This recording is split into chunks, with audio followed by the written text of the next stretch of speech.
ഇന്നേ കോവയ്ക്ക് കൊണ്ട് ഒരു അടിപൊളി സാധനം ഉണ്ടാക്കിയിട്ടുണ്ടേ. അപ്പം ഒന്ന് ട്രൈ ചെയ്ത് നോക്കിക്കോളൂ കേട്ടോ. നല്ല ടേസ്റ്റ് സംഭവമാണ്.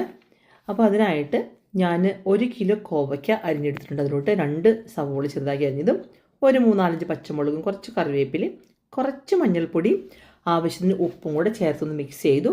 അതിലോട്ട് 1 മുറി തേങ്ങ ജസ്റ്റ് ഒന്ന് മിക്സിയിലൊന്ന് കറക്കിയെടുത്ത് അതും കൂടെ ചേർത്തൊന്ന് മിക്സ് ചെയ്തു കേട്ടോ. പിന്നെ അതിലോട്ട് നമ്മൾ ചേർക്കുന്ന ഒരു നെല്ലിക്ക വലിപ്പത്തിലുള്ള വാളംപുളി ഒന്ന് കുതിർത്തി പിഴിഞ്ഞ് അതിനുള്ള വെള്ളം ഒരു 1/2 കപ്പ് വെള്ളത്തോട് കഷ്ടി ഒഴിച്ചിട്ട് അതൊന്ന് മിക്സ് ചെയ്തിട്ട് നമ്മൾ അടച്ചു വെച്ച് വേവിച്ചെടുക്കാം കേട്ടോ.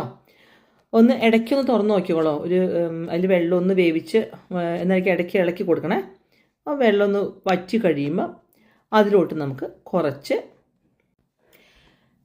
കുറച്ച് കറിവേപ്പില ഒന്നങ്ങോട്ട് കീറിയിട്ട് കൊടുക്കാവേ. നല്ല ഫ്രഷ് കറിവേപ്പില ഇട്ട് കൊടുത്തു. പിന്നെ നമ്മൾ ചേർക്കുന്ന 1 സ്പൂണ് വെളിച്ചെണ്ണ എല്ലാം കൂടെ കട്ടിയായിട്ടിരിക്കുവാണേ. അപ്പോൾ ആ വെളിച്ചെണ്ണയോട് ചേർത്ത് ഒന്നങ്ങ് മിക്സ് ചെയ്ത് കേട്ടോ. ഇനി ഒരു 2-3 മിനിറ്റ് കൂടെ ഒന്നുകൂടെ അടച്ച് വെച്ച് ഒന്ന് ആവി കയറി കഴിയുമ്പോൾ ഈ സംഭവം ഓഫ് ചെയ്യാം. നല്ല അടിപൊളിയാട്ടോ.